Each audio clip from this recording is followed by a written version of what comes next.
Hello बच्चों, कैसे हैं आप। इंग्लिश पाठशाला में आप सभी का स्वागत है। आरबीएससी क्लास 10th के पोइट्री सेक्शन के जो एक्सट्रैक्ट हैं उसके बारे में मैं आपको बताना चाह रही हूँ। इसमें पहली जो फर्स्ट पोएम है हमारी dust of snow. Dust of snow जो रॉबर्ट फ्रॉस्ट के द्वारा लिखी गई थी। इसी पोएम के हम एक्सट्रैक्ट लेंगे और उसके क्वेश्चन आंसर जो हमारे एग्जाम में 4 नंबर के 2 नंबर के 2 क्वेश्चन आएंगे और उसी का आंसर हमें इसमें देना है। फर्स्ट एक्सट्रैक्ट है इसका, the way a crow Shuk down on me the dust of snow from a hemlock tree. इस एक्सट्रैक्ट में क्या समझाया गया था कि the way a crow Shuk down on me the dust of snow from a hemlock tree. इसी से related प्रश्न यहाँ पे पूछा गया कि who Shuk down the dust of snow. जैसा कि हमें पता था कि इस वाले जो पोएम में ये बताया गया था कि जब जो पोइट होता है वो हर तरह से निराश हो जाता है और जो क्रो होता है वो उसके ऊपर डस्ट गिरा देता है, स्नो मतलब आशा रूपी जो किरण होती है वो उसके ऊपर कहीं ना कहीं से आ जाती है उस हेमलॉक ट्री के ऊपर से और वो आशान्वित हो जाता है। तो इसमें पहला प्रश्न पूछा है who Shuk down the dust of snow. इसका क्वेश्चन का आंसर हमें इसी में मिलेगा। हम इसी में से ढूंढेंगे कि a crow Shuk down the dust of snow from a tree. यह आंसर मैंने यहीं से लिया है, इसी पोएम से हमने इस एक्सट्रैक्ट में से ये आंसर निकाला है। सेकंड क्वेश्चन पूछा है where was the crow sitting. Crow कहाँ बैठा हुआ था।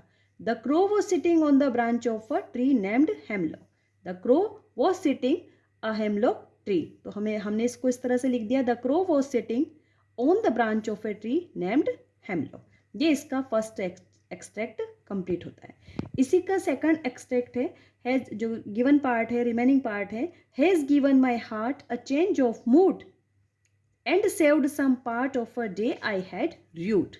इसमें ये बताया गया है कि जो डस्ट ऑफ स्नो उस क्रो ने मेरे ऊपर डाली थी हम लोग ट्री से, has given my heart a change of mood, इसी से मेरे हार्ट में या मेरे मूड में एक चेंज आ गया था। And saved some part of a day, मेरे जो समय था, थोड़ा जो समय था वो उसने बचा लिया। आई हैड ड्यूड, वो पछतावे में ही निकल जाता। तो उस हेमलॉक ट्री से जो उसका गिराया हुआ एक स्नो, जस्ट ऑफ स्नो जिसे हमने कहा है, वो एक आशा की किरण थी जिससे उस पोइट में काफ़ी सारी आशा आ गई थी और उसका जो मूड था वो चेंज हो गया था। इसमें फर्स्ट क्वेश्चन पूछा गया है what was the impact on poet by the act of nature. Nature ने जो एक्ट किया था उससे कवि पे क्या इम्पैक्ट हुआ, क्या असर हुआ। तो द एक्ट ऑफ नेचर हमने इसी में से लिया है क्योंकि the act of nature change the mood of the poet from sad mood to happy mood. What change, from sad mood to happy mood. This is the great change in poet's mood at that time.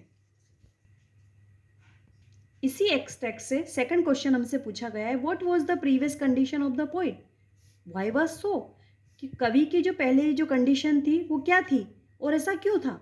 The previous condition of the poet was dark and full of sorrowful. उसकी जो पहले की condition थी वो gloomy थी, dark थी और full of सोरो, सोरो में वो डूबा हुआ था। आइडियाज, उसके जो विचार थे वो सोरोफुल आइडियाज थे। It was so due to his sensitive towards life, क्योंकि वो उसकी सेंसिटिविटी जो थी लाइफ के प्रति, इसलिए वो उदास था। और जो क्रो ने उस पर डस्ट ऑफ स्नो डाल दिया, आशा की किरण जो डाल दी, that change his mood sorrow to good mood or good nature. So this is the complete extract, answer the question and answer of your extract from this poem.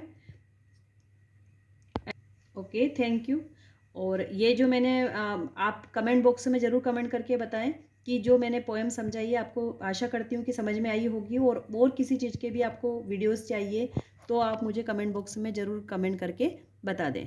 और मैंने अपने जो पैसेज वाला और पैसिव और एक्टिव पैसिव जो हैं, और एक एक्सट्रैक्ट और पहले फायर एंड आइस का था, उसके भी डिस्क्रिप्शन में लिंक डाले हुए हैं, आप उनको देख लीजिए, उनकी विजिट कर लीजिए। और ये पोएम्स का पूरा जो आपको सीरीज़ है वो प्लेलिस्ट में मिल जाएगी, तो आप इसको भी देख लीजिए। Thank you.